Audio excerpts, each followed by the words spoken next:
Good afternoon, everybody. You're most welcome to MoLI today for what will be a jam-packed event in celebration of the Polish poet and Nobel Prize winner Czesław Miłosz and the very wonderful Heaney Miłosz Residency in Krakow. Our focus here at the museum is I suppose, quite obviously on Irish literature, but our writers were travellers of the globe, and those connections with other countries and their literature are equally important for us to explore here, and I think to underline links that don't necessarily come from politics, but that come from the relationships between people and their cultures. So we're delighted that the Embassy of the Republic of Poland approached us with the idea for this event. Some of you will remember the wonderful event we had last year celebrating the centenary of Wisława Szymborska. So long may these continue. A few small bits of housekeeping. If you can make sure to switch off your mobile phones in their entirety, please. We'd most appreciate that. The event is being recorded and placed up in our archive, so that means if your phone rings, your embarrassment will be digitally preserved for all eternity. There is a reception after the event in the room just behind us, so we look forward to seeing you at that. And as I said, the event is made possible through the collaboration with the Polish Embassy in Dublin. I'd like to give a sincere thank you to the Embassy staff, and in particular Nicola Senkowska-Moroni, without whom the event would not be taking place at all, and all of her colleagues as well, and our own museum staff for their work on the event today. To say a few words on behalf of the Embassy, please join me in welcoming their charge d'affaires, Arthur Michalski. Good morning, dear friends. I'm so happy to be at MoLI. I just arrived 3 weeks ago in Ireland. So happy to be here at once, feel like at home.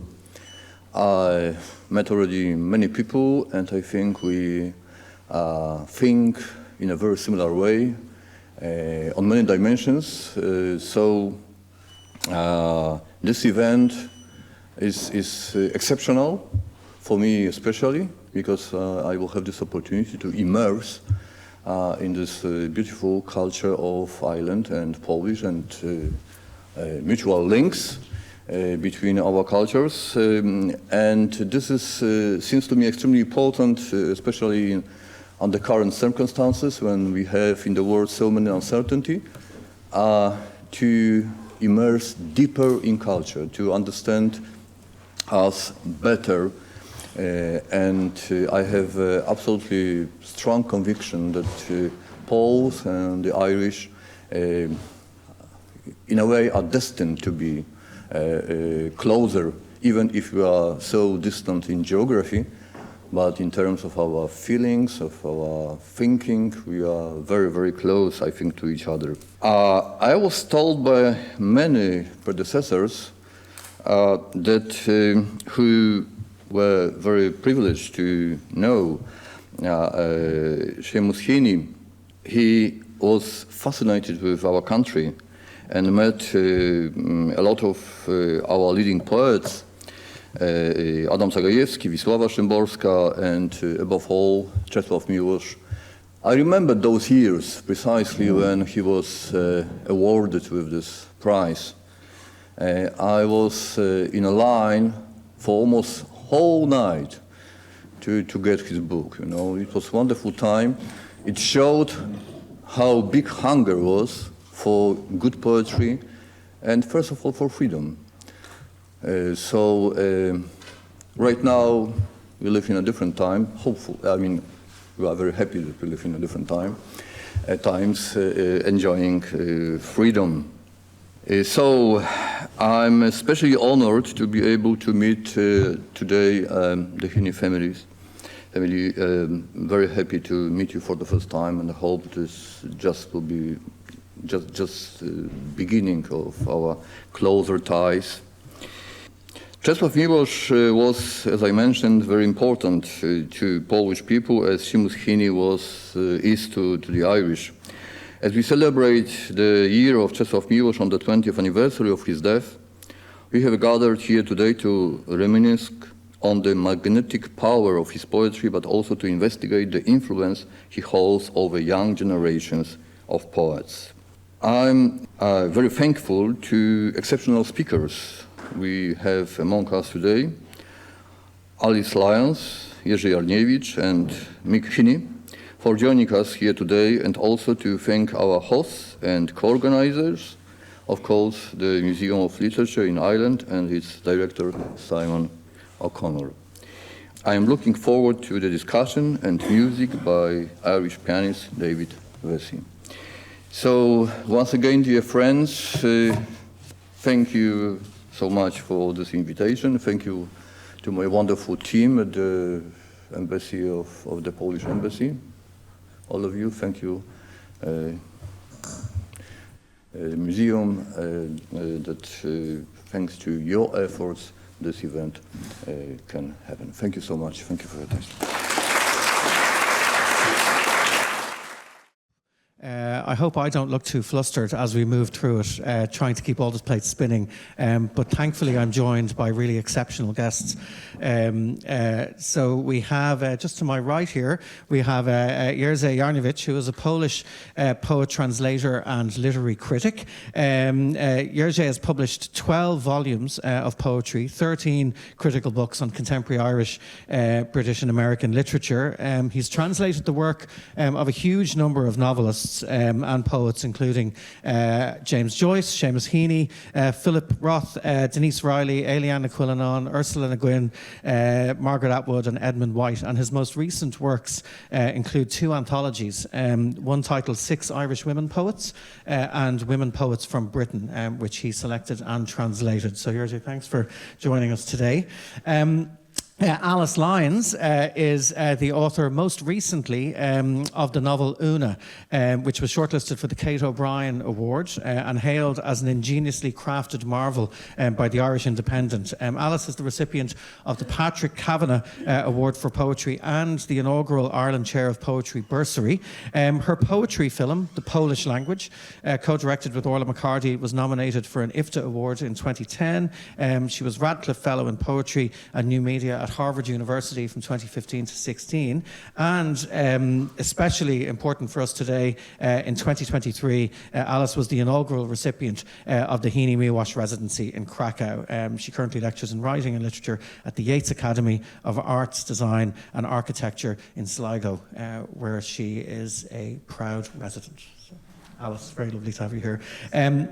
Mick Heaney is the son of poet and Nobel laureate Seamus Heaney and the chair of the Estate of Seamus Heaney. Mick is a columnist, journalist and broadcaster, and has been writing about cultural matters for over 20 years for publications such as the Sunday Times, the Dublin Event Guide and the Irish Times, where he is currently radio critic, producing a column that many of us wait for anxiously every week to gobble up.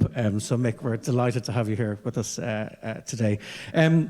I mentioned this is a bit of a salon event, so we have some filmed readings. Our guests will be reading as well, and we also have some music. So we're delighted to be joined by the pianist David Vesey, who's going to provide us with some European, Irish, and Polish interludes. Both Czesław Miłosz and Seamus Heaney were great lovers of music. Jerzy, we might begin with yourself, and for the uninitiated among us, perhaps you could give us maybe a brief introduction to Miłosz and his position in Polish literature and world literature. Well, the briefest introduction would be to say that he was a giant. If I were to say a few words more, I would have to remind you that he lived almost 100 years and that his life spans the whole century. This is what Seamus Heaney writes about when he calls him the secular poet. And each decade of his life seems to be of a different value or different importance for us readers of poetry. Well, before the war, he was the one who felt the growing crisis, the approaching crisis, writing his poems that foreshadow the catastrophe.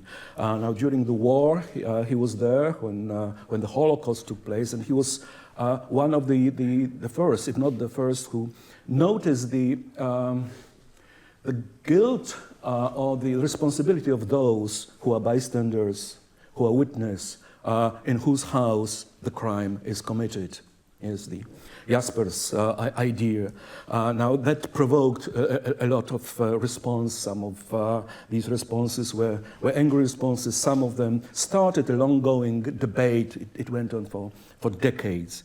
Now after the war, he, for a short time, he joined the new regime.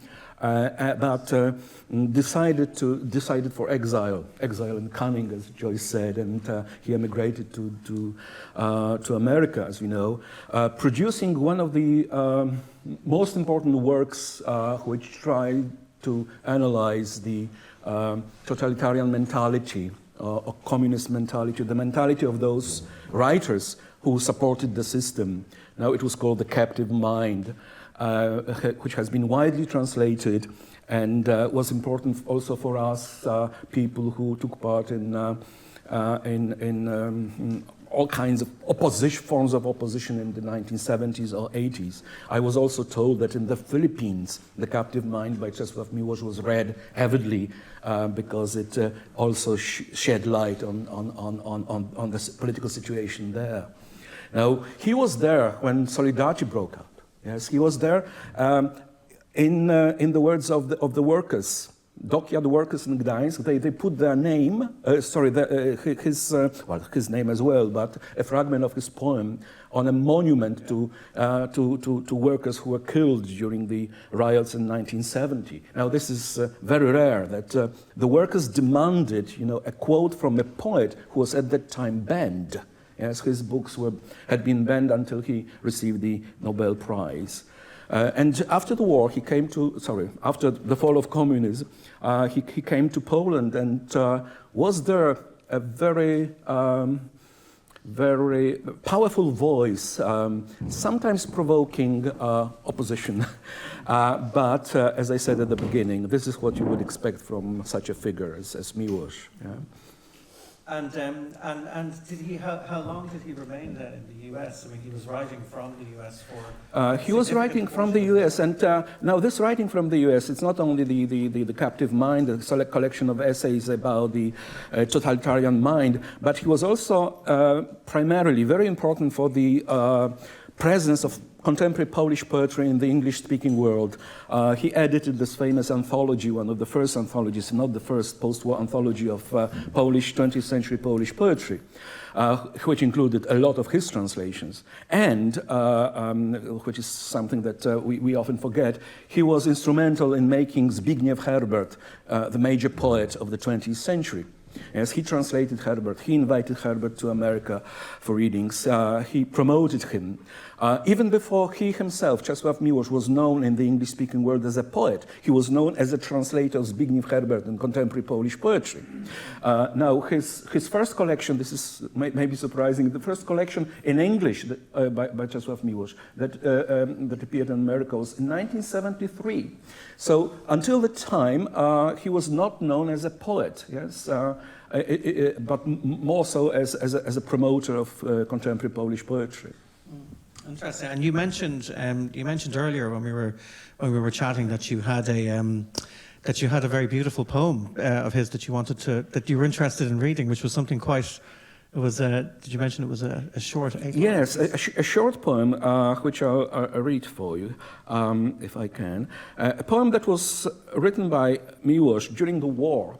But a poem which does not reflect the realities of war. Quite on the contrary, as Miłosz says, I wanted to show not how the world looks like, but how it ought to look like. Now, this is one of the poems of a series which is Blakean, I think, in its inspiration. William Blake's poems of innocence are clearly there. And this poem is called Love, and it's been translated by Miłosz himself. Love means to learn to look at yourself the way one looks at distant things. For you are only one thing among many. And whoever sees that way heals his heart without knowing it from various ills. A bird and a tree say to him, "Friend." Then he wants to use himself and things so that they stand in the glow of ripeness. It doesn't matter whether he knows what he serves. Who serves best doesn't always understand.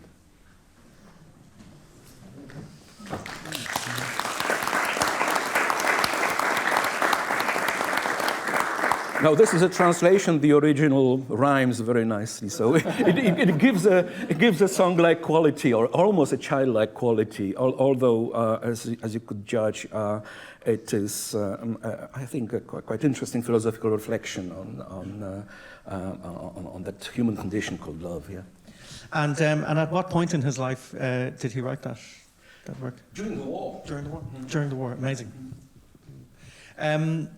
And after Miłosz was awarded the Nobel Prize, I mean, and you mentioned at that point then his work wasn't banned. How did his reception in Poland change? How did his standing in Poland change? Oh, well, he visited Poland several times after the Nobel Prize, still under the old regime, and he was greeted as well as a national hero. Yes, many people, when the news of the Nobel Prize came to Poland, were taken aback because they didn't know his name. Yes, since the name was banned. So he had to introduce or reintroduce himself into his own native realm, let's say so. But all these books of his, before the war, after the war, the essays, the poems, they had been published already in the 80s. And he had this enormous, I think, impact on how Polish poetry was talked about, yes, what was expected from poets, until the new generation came. With the new generation, we could expect, yes, that the new younger poets, especially that the realities changed also, that they would like to contest many of the ideas of the previous great fathers. But the standing of Miłosz was so great that even if you wanted to contest him, you had to argue with him. You had to read him and somehow relate yourself with his writing. Yes, and what is also important, I think, is that Miłosz tried to be in touch, yes, with the new voices.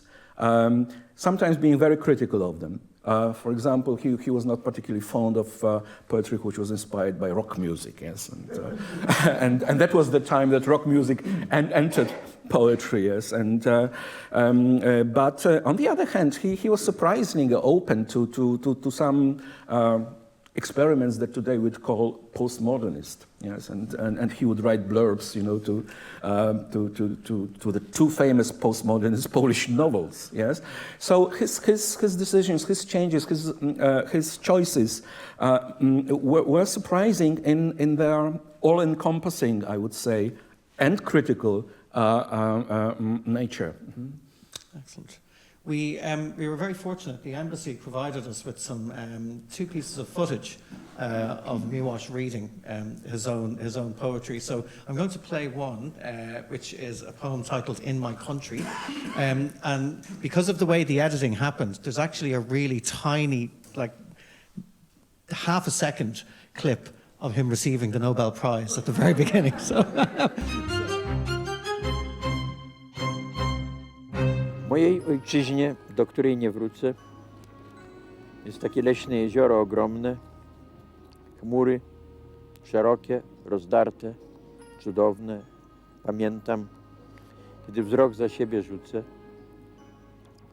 i płytkich wód szept w jakimś zmroku ciemnym i dno, na którym są trawy cierniste, mew czarnych krzyk, zachodów zimnych czerwień, cyranek świsty w górze porywiste.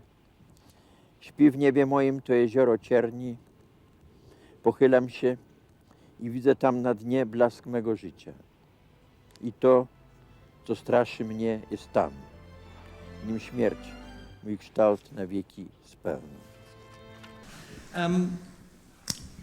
We're speaking today as well about this connection between Miłosz and Heaney, and which lives now in this really interesting residency. It's a beautiful residency that's been set up in Krakow.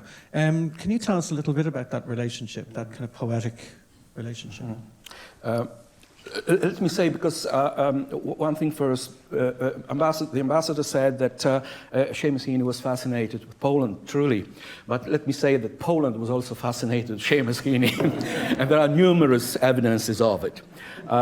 Now, as regards the relationship between Seamus, if I may say so, and Czesław Miłosz, I would say it was a form of friendship. Yes, and you can see how important Czesław Miłosz was for Seamus. In a number of texts that Seamus had written about him. For example, I think his third volume of essays called Finders Keepers, quite a voluminous volume, is concluded, yes, with an essay on Czesław Miłosz. Yes, so to close your collection of essays with a text on Miłosz, I think is very telling. It is very significant, at least to me.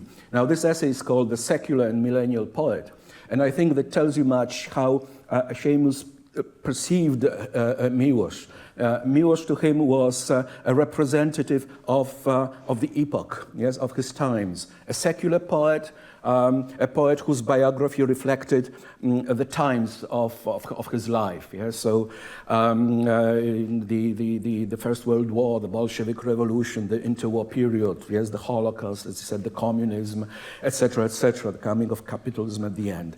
This is all part of the 20th century history, and also part of Czesław Miłosz's work. Yes, it is reflected in Czesław Miłosz's work, and I think that Seamus valued very much this, not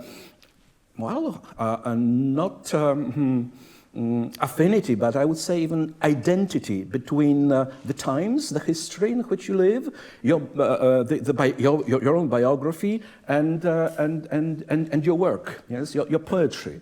This is something that he valued very highly in Miłosz, although it at the time it was a bit already anachronistic. Yes? Contemporary poets wouldn't say that I reflect history, yes, or that my biography is part of this larger biography of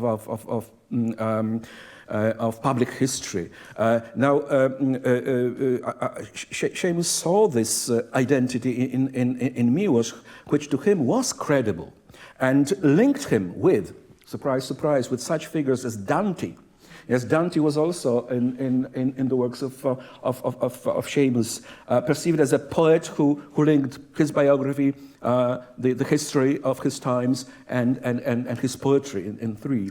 And I think it's not a coincidence that Seamus got interested in Miłosz while he was working on Dante, and he was writing about Dante and writing poems inspired by Dante. Another figure with whom Seamus, through whom Seamus tried to see Czesław Miłosz was Yeats, W.B. Yeats. Also a figure of whose biography was large enough to contain multitudes, yes, the history of the age, his own biography. And there's this poem from Seeing Things, I think, or Station Island, called The Master, from Station Island, called The Master, which for many years, especially by my Irish colleagues, was interpreted as a poem about Yeats, because there's this old master poet living in a tower, while Yeats lived in a tower. But everything else that you can find about this master in the poem defines Miłosz himself. And when I talked about this poem with Seamus, he said, yes, this was Miłosz. Yes, I wrote this poem inspired by the first meeting of him in the States, where we had whatever it was, lunch or dinner with Haas and Piński, and there was this Miłosz, the overwhelming figure that fascinated Seamus, and he wrote this poem. So these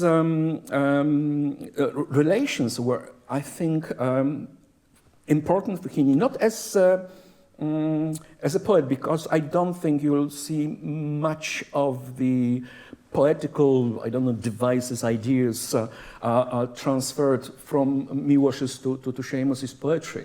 But I think as a presence who challenges another poet with ideas, who offers him possibly, as I said, maybe anachronistic idea of the poet who, I don't know, maybe linked with the, you may help me with my Celtic language, Celtic idea of a bard, Philid, yes? Who was Philid, yes? Who was a poet, but more than a poet, also a lawgiver, yes? A judge, a counselor to the king, and etc. Performing a public function, yes? This is what many younger poets would turn away from, yes? But this is what Miłosz was very close to, yes, and aware of the necessity of doing, and I think Seamus appreciated it. That's amazing, and the kind of the function of the poet within society, and how the poet can't escape that, especially when they're of that stature. Yes, well, there's this famous quote by Auden: "Yes, poetry makes nothing happen." Yes, if you look at what happened in Eastern Europe, in Poland, with poets, yes, who inspired events, yes, who instigated changes, yes, whose poems were quoted on the historical monuments built by workers, yes, it tells you that there are certain times, perhaps, or areas in which poetry makes things happen. Alice, when did you first encounter the work of Miłosz? First, I just want to say, what a beautiful piece of playing. Thank you.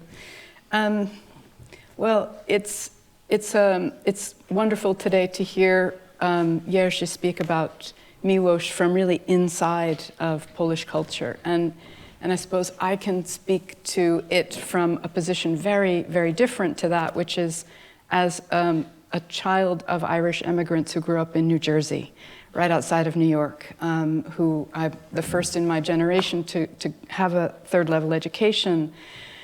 And in 1984, I met the way that life kind of stumbles you into things. I met two Polish artists on the coast of Maine who changed my life in just meeting these two people with very refined, graceful personalities, and who created this intense curiosity in me about Poland and Polish culture. So in 1990, they sent me a book of Szymborska's poems in translation on facing pages. And soon after reading Szymborska, which completely absorbed me, I started to read Miłosz. But because of I think many people who may not be so familiar with Polish culture would enter Miłosz's work through the poems he wrote in Warsaw during the war. Things like Those Who Wronged, Campo de Fiori, these smaller lyrics that are accessible to people with a certain knowledge of what happened during the war. And then through time, I started to read it more deeply, and maybe 10 years later, when I was making this film, The Polish Language, which is really about kind of a fascination with Polish culture and trying to find a way linguistically to put into a film all of the kind of sensory impressions of Polish culture that impressed me. And one of those things that is in the film is from a note in one of his poems called In the Spirit of History, which is a heavily annotated poem. There's a small footnote in it that says that a number of intellectuals and writers in Warsaw who were executed by the Nazis, before they were executed, had their mouths filled with plaster. And this image was so powerful, it made its way into the film, but also I think has such a relevance for the power of culture, of artists, of writers, of intellectuals, to speak to politics and to certain regimes. And this was really impressive to me. And I guess I've been reading Miłosz on and off ever since. And of course, through this beautiful residency that has been established now, it's only been more motivation for me to read him more deeply. And as Jerzy said, he's a giant. I mean, my life is not going to be long enough for me to really continue to learn from this poet. And I have to say, just to finish, it's taken a while for me to really understand the importance of him. I think there's a way, and I write about this in an essay that we might have time to hear a little bit from, in finding a way into the work, because it is such an edifice. And I speak as someone from outside of the culture of Poland. But I think there are so many ways in, and of course the captive mind for many people was a way in. But I think for Miłosz, he wanted to be identified more than anything as a poet, more than a writer of essays. So. And that residency, the Heaney-Miłosz residency, which is a collaboration between the Irish Embassy in Poland and the Heaney Estate and the Krakow Festival Office. I mean, you were the inaugural recipient of that. And one of the main purposes of the residency, I've read, is to create those connections between Polish artists and Irish artists. So how did that go in Krakow? How was your experience in Krakow? It was wonderful. I've always wanted to spend an extended period of time in Poland, and it was an incredible opportunity to do that. And yes, there were so many opportunities and so many links established. Jerzy mentioned the poets that came after, these giants, the Nobel winners of the later 20th century, Miłosz and Szymborska, and this kind of reaction against them, and then this taking up of even younger poets of Miłosz's generation and Szymborska's generation. And so there is just so much life and activity in the world of poetry in Poland. Although when you talk to the poets themselves, they would say, no, it's shrinking. It isn't as serious or as large as it used to be. And that may be so, but relatively, the seriousness with which poetry and culture is taken is magnificent. And for me to be there and meet more translators, meet more poets in the essay. There's a bit about meeting poets who are displaced from Ukraine, who are living in Krakow, and some incredible poets, and experiences of readings in people's homes, very kind of old-fashioned kinds of things that you hear about informal readings in houses lit by candlelight with glasses of wine passed around. I was able to experience that. And I'm very happy to say that my book, Una, will be published in Krakow by Lokator and translated into Polish. Fantastic. So that makes me very happy. Amazing. It sounds like it was an incredible time. It was. Yeah. Yeah.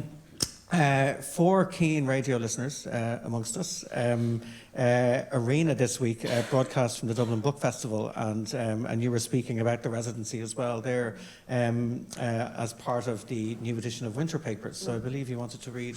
You might be able to read a little excerpt. Yes. I will read a small excerpt from the essay. It's in the form of a diary, I'll read just a couple of paragraphs about that process of finding my way into Miłosz. Maybe you could say living in the edifice that he lived in, and trying to understand and go beyond the edifice of his reputation. I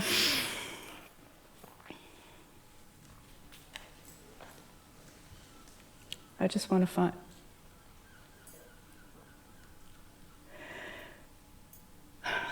Sorry, I want to find the right place to begin. Here we go. Miłosz is not groping. In one passage, he refers to himself as an inheritor of the Renaissance tradition of the lyric poem. What would it feel like to be able to say that? To have that much solidity, a sense of the significance of one's work and its linkage to the Renaissance tradition. He takes himself seriously. He takes poetry seriously. For all his beautifully articulated doubts about his worthiness in the face of God, for the stupidities and evil he admitted in himself, his rejection of the, quote, serenity of faith as mere self-satisfaction, Miłosz's sense of purpose doesn't waver. He constantly asks why he survived when so many of his contemporaries perished, but there is an assurance in his approach, in the very freedom he supplies to his own mind, a conviction that he's entitled to have the floor. Of course, I wonder how much of this assurance can be attributed to gender.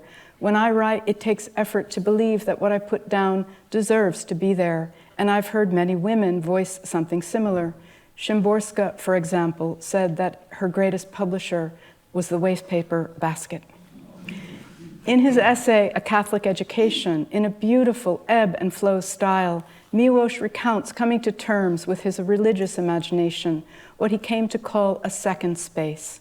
He writes, "Nothing could stifle my certainty that a shining point exists where all lines intersect.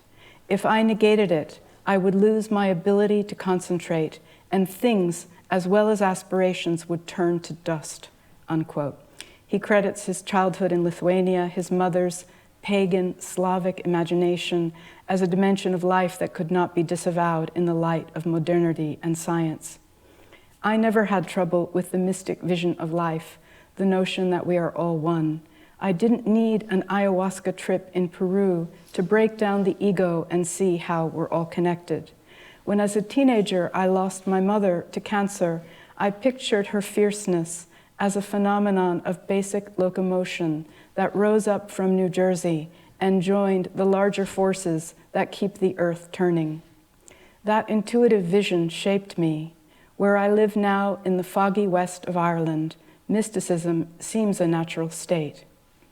In a fog, there is a figure, the upright, singular, vertical mark in the English language, the I, the writer, the individual. It has taken a long time to come to the point of accepting, as filmmaker Hollis Frampton put it, that, for, quote, "the first person singular pronoun was after all grammatically feasible," unquote, even inevitable and necessary. But the borders between self and others, between the living and the dead, are porous. The figure of the writer wants to be located at that shifty borderland.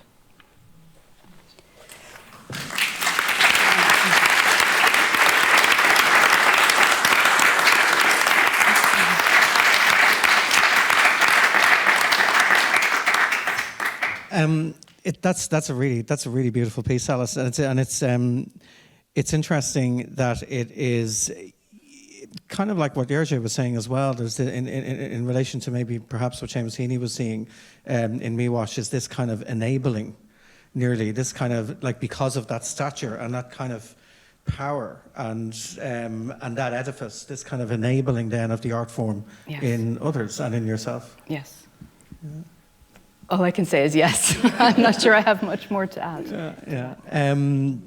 Jerzy, that, I mean, and something I was really struck by there was, Alice, when you wrote, he takes himself seriously and he takes poetry seriously. But obviously there are always doubts in there. I mean, was that, Jerzy, do you think that was always the case with Miłosz, that he took himself and his art seriously? Oh, absolutely, yes. The seriousness consisted of doubt and certainty.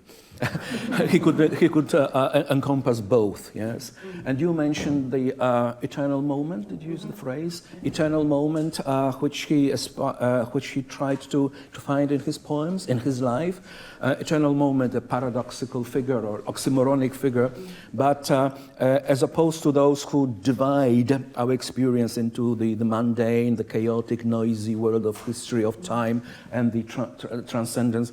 Miłosz tried to find the transcendent in the actual, yes, in the contingent, in that material historical reality, and the moments in which time opened itself to these transcendent vistas. He called eternal moments, and I think that this may be also something that he had in common with Seamus, yes, looking for these moments where, yes, reality is big enough to encompass both poles, yes, without excluding one or the other. Mm.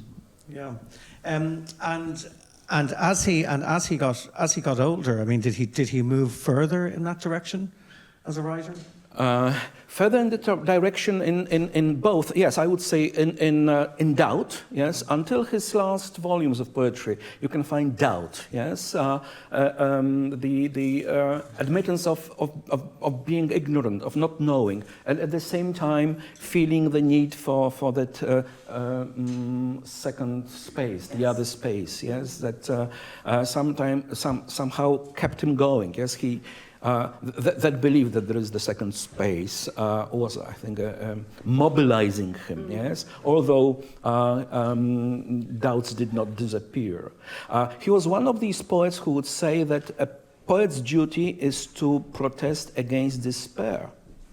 That's why he disliked many poets who are very close to my heart, like Philip Larkin or Samuel Beckett, but he thought that they were poets, they were writers of despair, and what is your task as a poet is to fight against despair. Mm? This moral duty was something that he kept to till the very end, yes, throughout his work, I would say.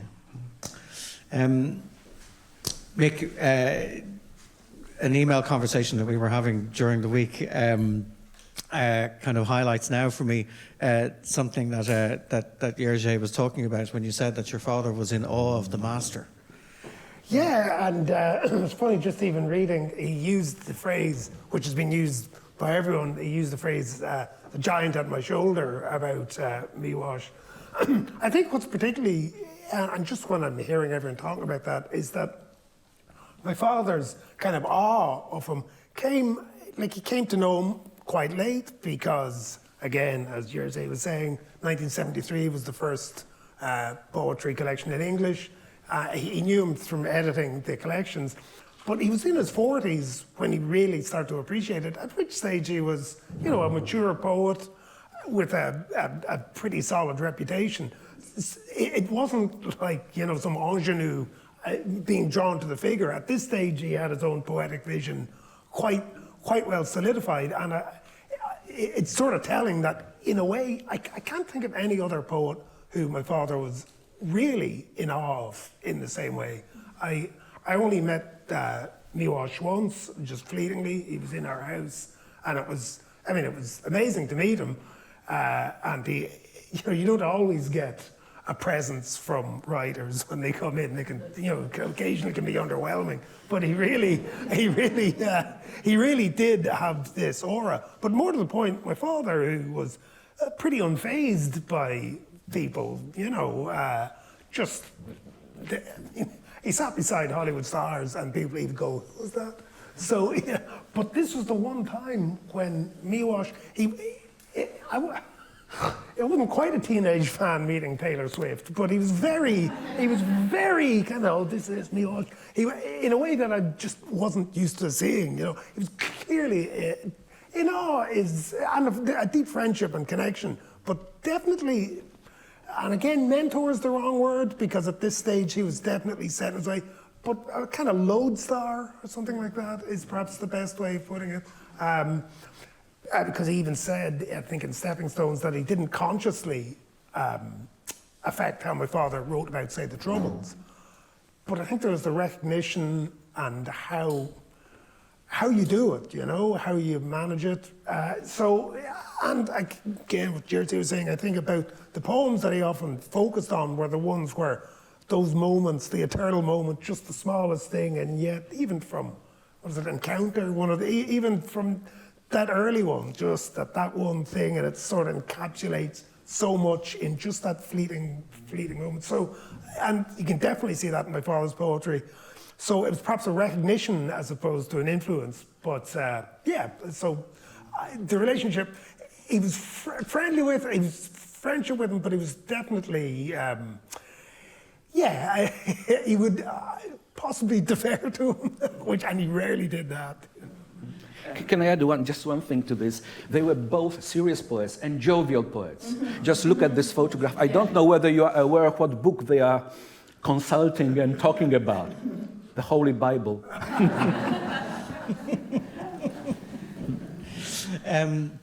You get a sense, Mick, from what you're saying, and Jerzy, what you were saying as well, that it's nearly actually a kind of a kindred spirit type relationship, but from different generations. I think that's probably the best way of putting it, all right. And I think the seniority. Also, I mean, Poland's history is, in the 20th century, far more traumatic than Ireland's history. But I think there is that thing of being, for want of a better word, the underdog, and then how you work your way through it all. And again, Miłosz really did encompass that. He was there for the end of the long 19th century, you know, the First World War, and he was alive in 2001 when, you know, 9/11, when the 20th century pretty much came to an end. So, and he was alert to these. So I also think, again, we mentioned Yeats, but again, I'm just rereading my father's thing in Stepping Stones. He makes a difference between how Yeats was definitely proclamatory on the public affairs and got heavily involved, and whereas I think he quite liked Miłosz, who was definitely a public figure, but in a far more considered way, or not considered, just a different way. Not necessarily trying to put yourself at the center of it, but again, knowing how poetry can change things, particularly we talk about it again, where the conditions of the poet or the people who the poet speaks for aren't ideal, you know, where they're, I suppose, the underdog, for want of a better word. And I think, you know, that can be dissidence, samizdat, or, I mean, as we saw in Ireland, you know, Yeats obviously has that huge influence on these things. So, this is a long-winded way of saying there was definitely a kindred spirit, but you'd see, I'll defer to the experts on this one. I would add too to that this shared sense of childhood that's rooted in the world and in a rural sense, and I see this so deeply in Miłosz, in his memories of the forests and lakes in Lithuania where he grew up, and I think he saw that as well in Seamus Heaney's poetry and his rootedness in at home in Anamore and Derry, and I think they both had that recognition of whatever else happened to them in their later lives. There was this grounding and rootedness in a place that I know Miłosz says somewhere that he wants to go beyond aesthetics and into reality. And so there's this sense of a rootedness in the reality of the world being the most important thing to try to recreate in poetry rather than aesthetics. And I think they saw that in each other. That was my sense. Having heard, having listened to Seamus Heaney talk about Dante and about Virgil and about Yeats. And then what you're all saying now, like that it's actually what's becoming visible is this sense of very different kinds of national poets, to use the phrase that we like to use, that many types of national poet are possible, but that rooting in the place however simple it might seem at first, is actually that greatest connection to our sense of where we are. Yeah. The residency, Mick, just to ask you a little bit about that. So the estate of which your father's estate of which you're chair established this residency, which is a fantastic thing and a great connection between the two countries. What other work is the estate involving itself? What other work is the estate at?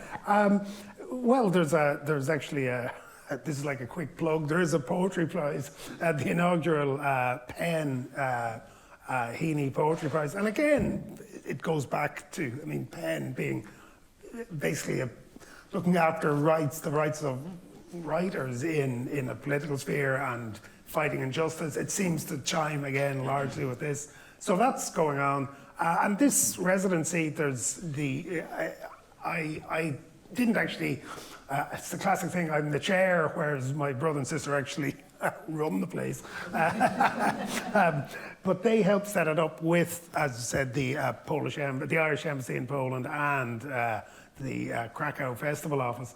But I do have to say, though I wasn't on the selection committee, when I heard you had was the first resident, as it were, it seemed to make sense perfectly. And just on Friday, I'm on the selection committee this year.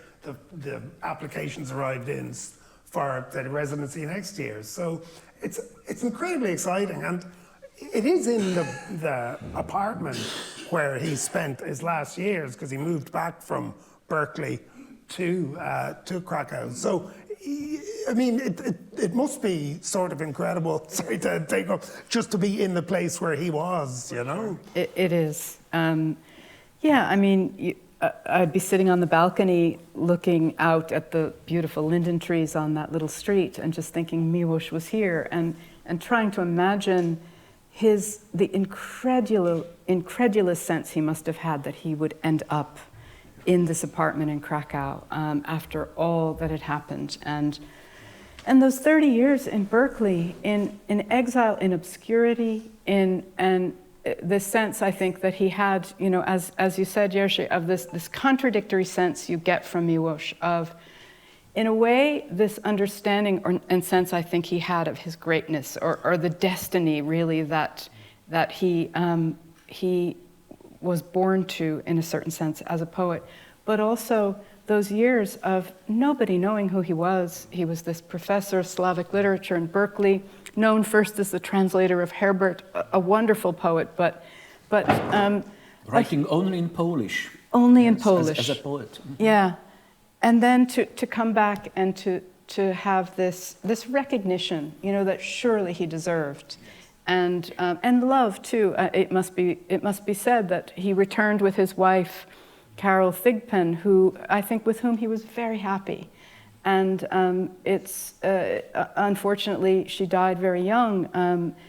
But I think there was this period of great happiness for him at the end of his life. And so there was that sense in Krakow and in the apartment of that, and just his sense of being beloved by the people of Krakow. Not of course, it's Poland. Always there's you know, contentions about things, but that's also the beauty of the culture, is that sense of subtle shades of argument and understanding that I think we also appreciate, you know. Mick, you had mentioned that you might read a poem of your... Yeah, I'll read one. Actually, it's funny. I was in the spirit of... I'm not as poetic as I should be, is the truth of the matter. It's all the genetic trickle-down effect isn't as strong as it could be. But I knew I had this the Miłosz selected poems, and I found that it was inscribed to me by Dad. So,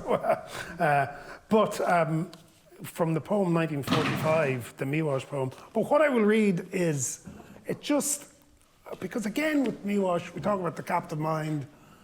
And in terms of his relevance, continued relevance, and how ideas sort of seem specific, then the captive mind never seems more relevant. Even reading some of the lines in some of his poems, like, says democracy with a wink, which seems very opposite now. So with that in mind, and just how things have been since the end of the 20th century, this is, my father wrote this shortly after 9/11, and it's after Horace, the Odes of Horace. It's called Anything Can Happen. So, anything can happen. Actually, I better put on the glasses, otherwise it'll be. Anything can happen. You know how Jupiter will mostly wait for clouds to gather head before he hurls the lightning? Well, just now, he galloped his thunder cart and his horses across a clear blue sky. It shook the earth and the clogged under earth, the river Styx, the winding streams, the Atlantic shore itself. Anything can happen. The tallest towers be overturned, those in high places daunted, those overlooked regarded. Stropped beak fortune swoops, making the air gasp, tearing the crest off one, setting it down bleeding on the next. Ground gibbs. The heavens wait, lifts off Atlas like a kettle lid. Capstones shift, nothing resettles right. Telluric ash and fire spores boil away.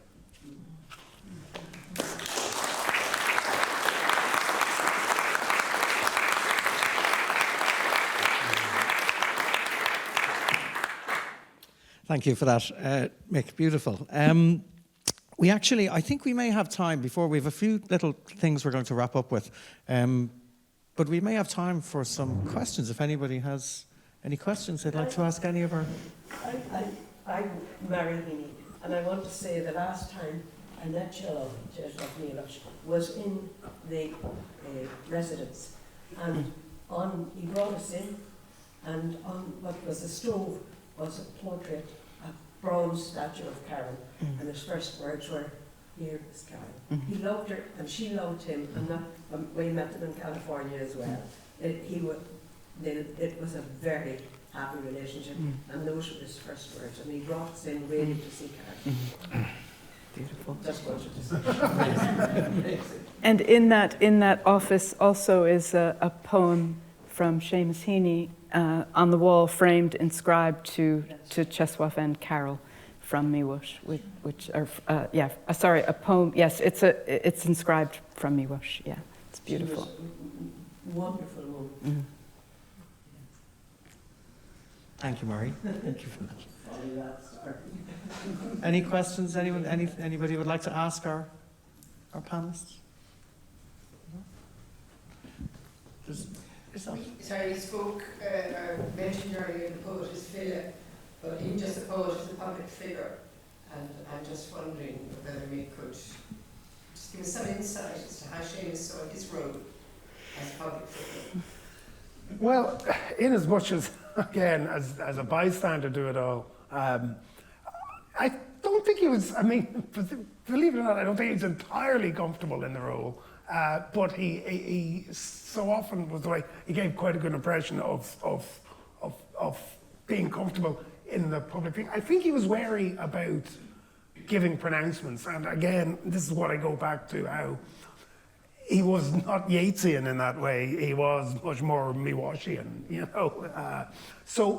But I think he felt, again, the thing about I suppose bearing truth, that if someone asks you, you should at least do it, rather than not in anyone should follow me, but I have to speak my truth on it, you know. And it helped that he was probably a good broadcaster, and therefore, as often happens when you're a good broadcaster, people get in touch with you. So, and so he spoke on it, but I don't think he would have expected anyone to take.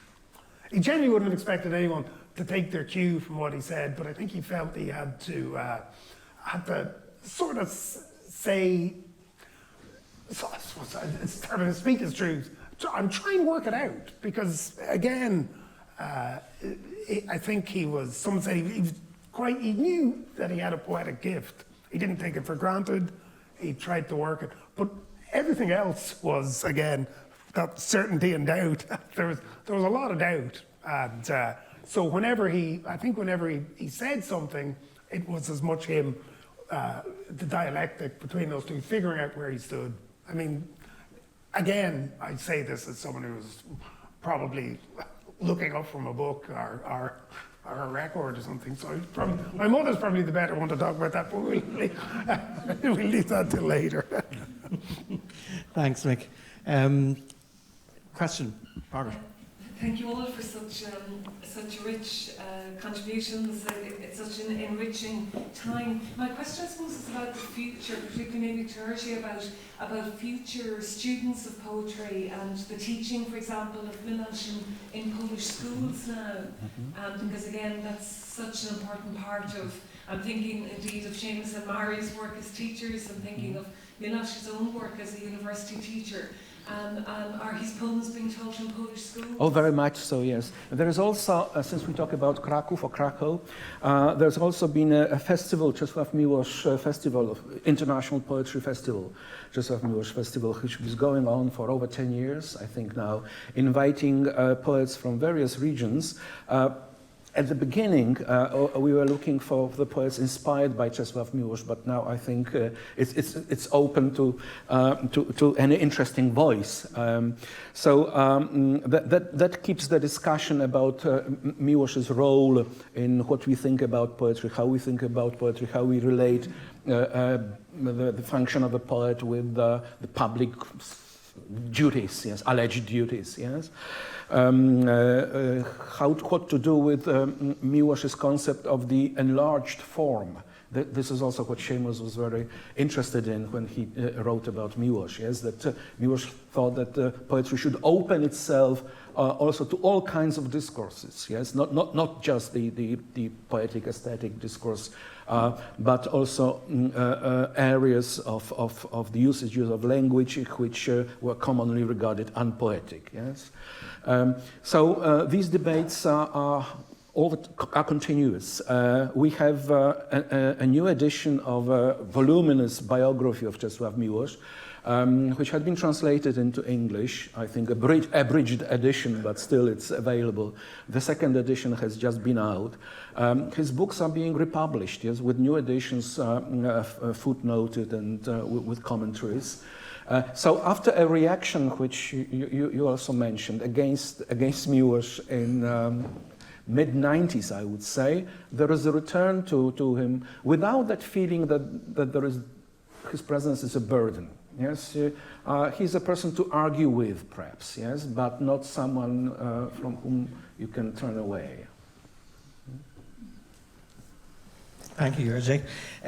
We have another recording of Miłosz reading, and it's a very late poem called "The Gift," which I wondered if you might maybe introduce. It's a very for us. simple and short poem, and I think one of my favorite poems. It's a poem about the eternal moment, perhaps that should be enough, yes.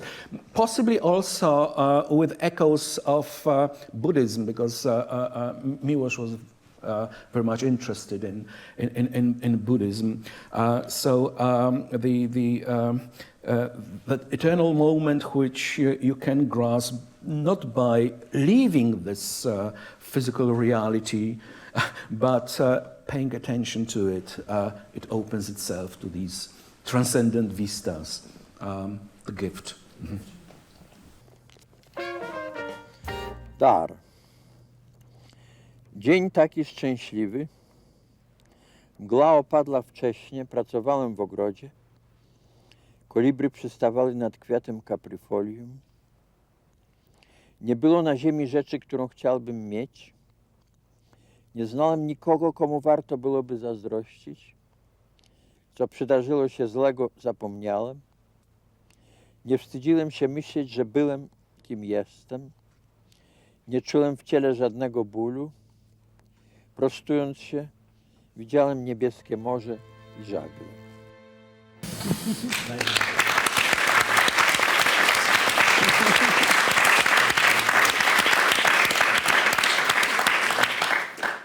And I'm hoping that David has one more performance. I'll perform one more piece.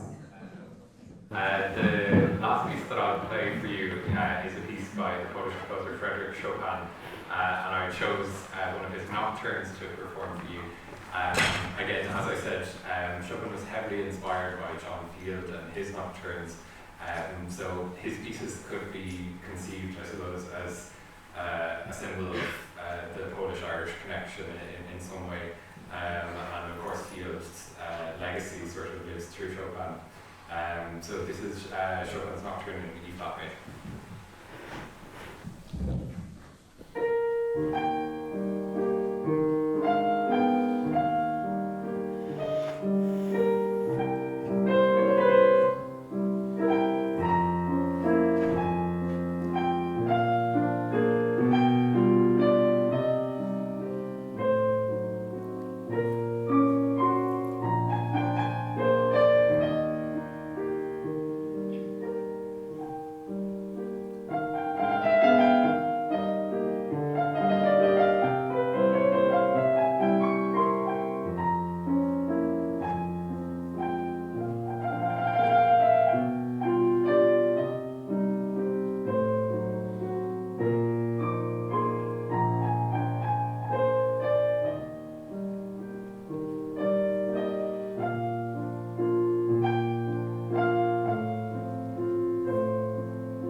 David, thank you so much. What a treat, my goodness. And thank you for creating those parallels as well for us with the pieces that you've selected. Also, thanks actually to Linda O'Shea Farron for her assistance with the music this afternoon. it has been a really lovely discussion about parallels and about connections. A huge thanks to Mick, to Alice, to Jerzy for all of their contributions. It's just been really illuminating.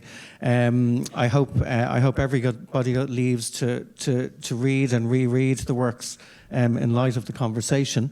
But before that, please join me in thanking our panelists, our guests, the Embassy of the Republic of Poland in Dublin for all their support, and we'll see you in the reception to follow. Thank you.